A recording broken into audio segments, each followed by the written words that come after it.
Making headlines this hour, President conveys his sincere gratitude to the organizers of the festivities for the successful and grand Eid al-Fitr celebrations. Tourism figures shows that the Maldives has welcomed over 70,000 tourists from China so far this year. Government opens tenders for the development and operation of tourist resorts in the lagoons of Kela and Kashidu.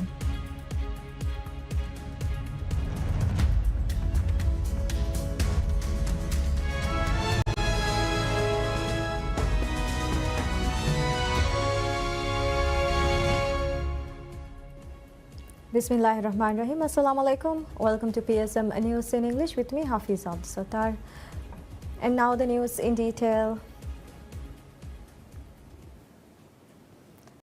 President Dr. Mohammad Muiz conveys his sincere gratitude to the organizers of the festivities which contributed to the successful and grand Eid al-Fitr celebrations in the capital, Male. President Dr. Muiz, in a post on his social media platforms, expressed his sincere gratitude to the state agencies and state-owned companies for the well-organized celebrations that had brought joy to hundreds of families in the Greater Male region.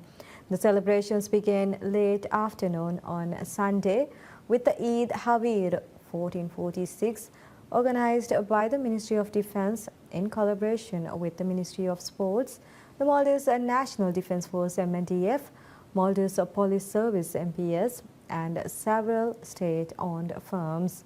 The event was spread out over 3 different locations across Male, including the Sultan Park in front of the Victory Monument in the Republic Square, with games and many cultural and traditional performances. At sunset, the main center of celebration turned to the reclaimed suburb Hulumale.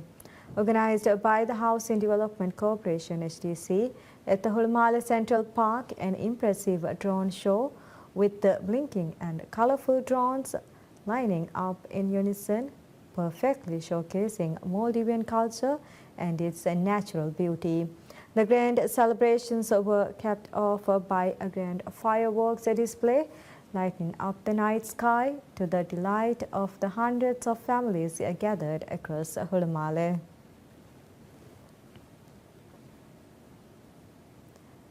Tourism figures shows that the Maldives has welcomed over 70,000 tourists from China so far this year, an 11% increase compared to last year.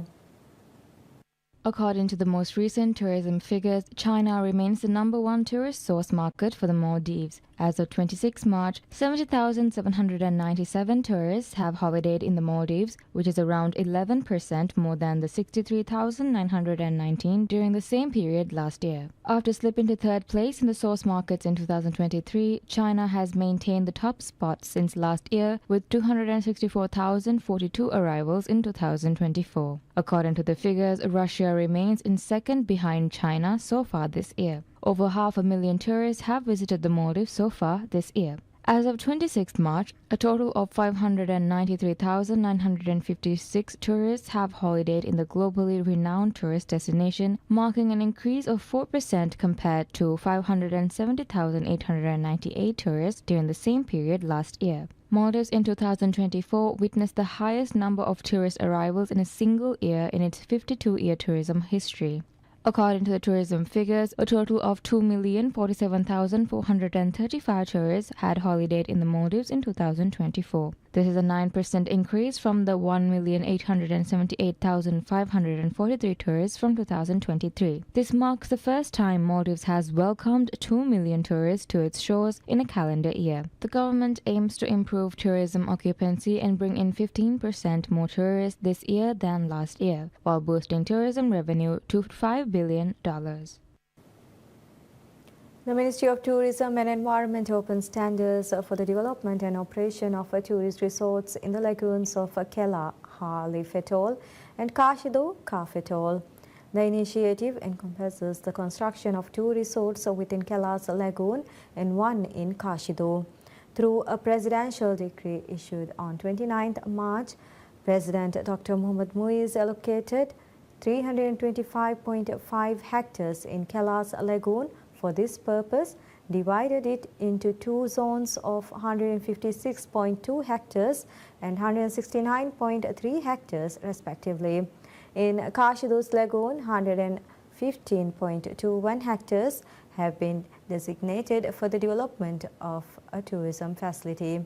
The ministry has scheduled virtual information sessions for prospective participants on 15th April and 6th May. According to the ministry, interested parties must submit their intent to attend by email no later than at 12 p.m. on 14th April for the first session and 12 p.m. on 5th May for the second session. The deadline for tender submissions is 5th June, and application forms for tender document can be accessed via the ministry's official website. President Dr. Muiz's addition to earmark areas in Kelah for tourism development fulfills an electoral pledge to foster economic growth in the region.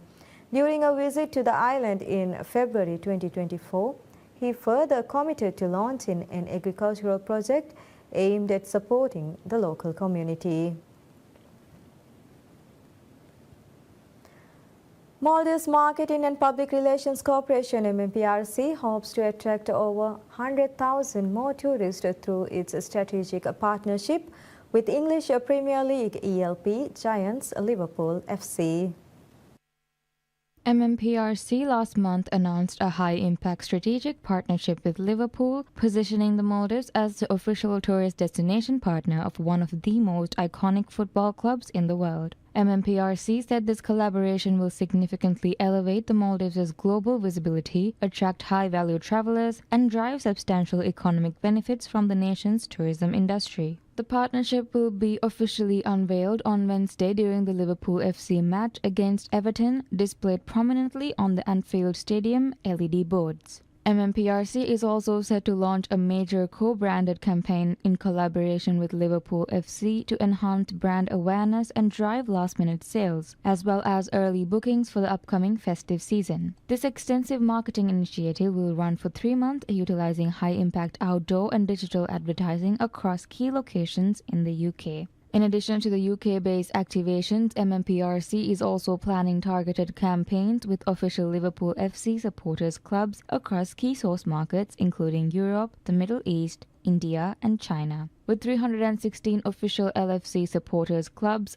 spanning 100 countries, the collaboration is poised to generate significant global exposure for the Maldives. According to MMPRC, the partnership with Liverpool FC is projected to bring over 100,000 new visitors to the Maldives in 2025, generating an estimated $200 million in tourism revenue. Moreover, this campaign will feature a variety of digital marketing initiatives, also including appearances by Liverpool FC legends, interactive fan zones, joint events at global trade shows, and other engaging activations.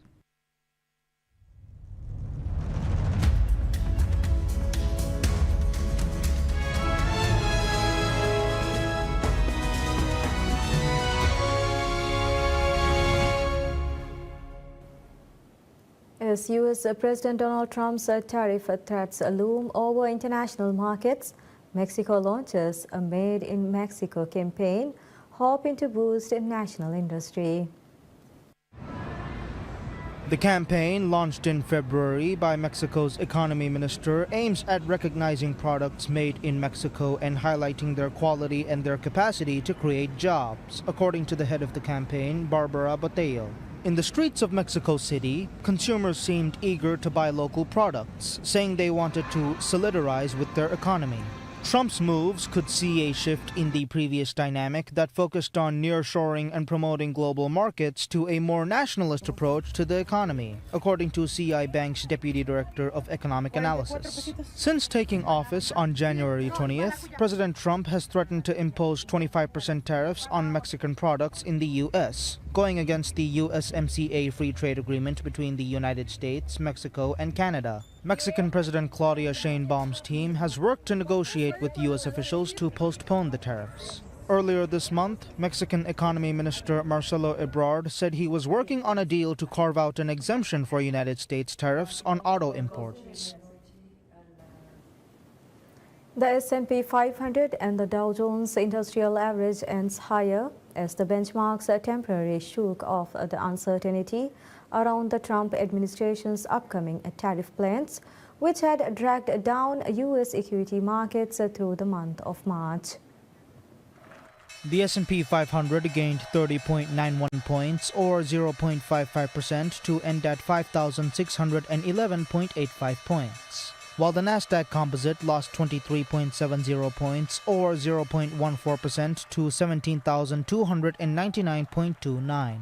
So today we had a very, very choppy market, very volatile, where we were testing the lows, and the market actually made a new low, both on the S&P and Nasdaq. But we seem to be trying to rally off of these lows, which to us means that we're in a testing process. Testing processes of lows can actually take weeks or months. The Dow Jones Industrial Average rose 417.86 points or 1% to 42,001.76.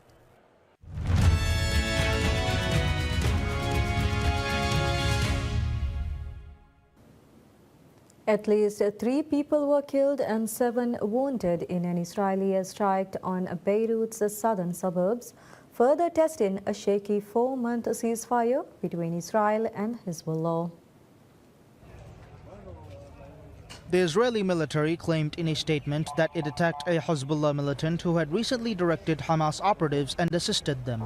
The attack took place a few days after a previous strike by Israel on the southern suburbs of the Lebanese capital, a Hezbollah stronghold known as the Dahiyya. Lebanese President Joseph Aoun condemned the latest Israeli airstrike on Tuesday, calling it a dangerous warning that signals premeditated intentions against Lebanon.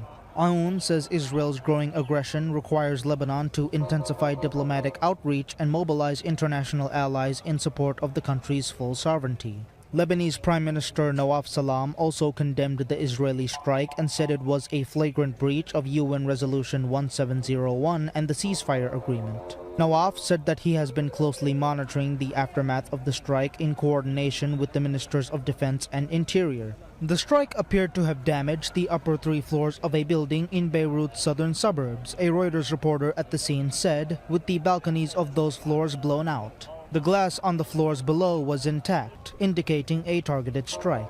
Ambulances were at the scene to recover casualties. There was no evacuation warning issued for the area ahead of the strike, and families fled in the aftermath to other parts of Beirut, according to witnesses.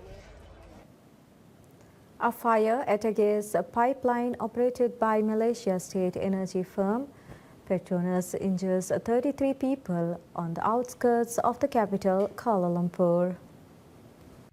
Malaysian authorities said 6 of the injured were sent to hospital. Selangor Fire Department Director Wan Midrazali Wan Ismail told broadcaster Astro Awani, operations to try to tackle the blaze are ongoing. There are people trapped in houses in Kampung Kuala Sungai Baru and rescue efforts are ongoing. Selangor Disaster Management Committee Chairman Moht Najwan Halimi told state news agency Bernama. Rescue teams in Bangkok detect the 6 shapes resembling bodies under the rubble using scanners days after a building collapsed during a powerful quake. Bangkok's Deputy Governor Tavida Kamalvet said international and Thai experts are now reassessing the operation, consulting on how to safely reach the defected forms. From our scan, we actually found some kind of like 5 to 6 which look like body.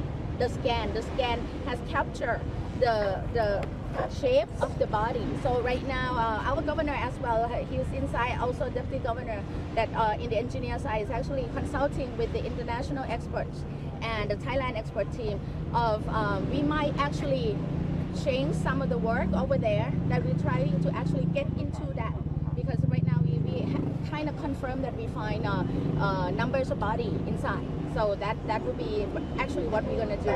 Tavida added that while the scanner picked up human-shaped figures, it could not tell if there was movement or vital signals. At this point, the scanner only actually captured the shape of the body. I cannot tell that we have any signal, whether or not it's a movement of some organ or it's a movement of anything. I cannot tell you that we don't have that signal yet. We only have the shape of the body. Search and rescue efforts continued at the site, supported by multinational teams including personnel from the US and Israel. Heavy machinery worked to remove concrete slabs as drones hovered overhead and personnel combed the debris from above.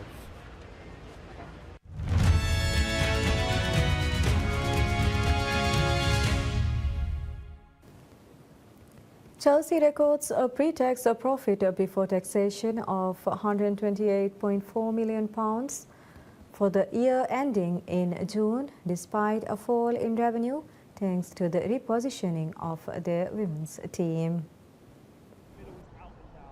The profit, which was also helped by the disposal of player registrations, comes after a loss of £90.1 million in the previous year to June, which was the first under the ownership of the consortium led by Todd Boehly. The women's team passed from Chelsea FC Holdings Limited to Blueco, Boehly's consortium, last June, removing any losses associated with Chelsea women from the club accounts and Chelsea Holdings benefiting from the sum that Blueco paid.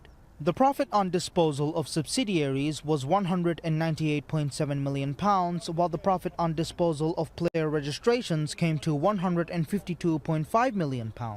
Chelsea's overall revenue fell from £512.5 million in 2023 to £468.5 million, which the club said was due to the men's team not competing in the Champions League. The club's broadcasting receipts increased thanks to their sixth-place finish in the Premier League, along with decent cup runs, and there was also a fall in operational costs and growth in commercial and matchday revenue.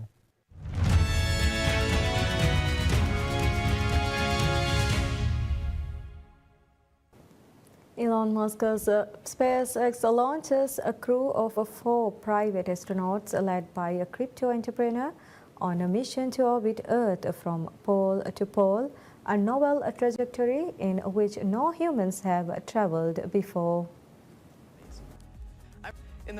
Maltese investor Chun Wang, a Chinese-born magnate who founded a Bitcoin mining company, is the bankroller and commander of the SpaceX mission, named Fram2, a reference to the Norwegian Fram ship that pioneered Arctic exploration at the turn of the 20th century. Wang and 3 other associates launched aboard SpaceX's Crew Dragon capsule from NASA's Kennedy Space Center in Florida, setting off for a free-flying mission for 3 to 5 days, during which they will partake in 22 research experiments largely centered on how spaceflight and microgravity affect the human body. But the Fram2 crew is untethered from government backing.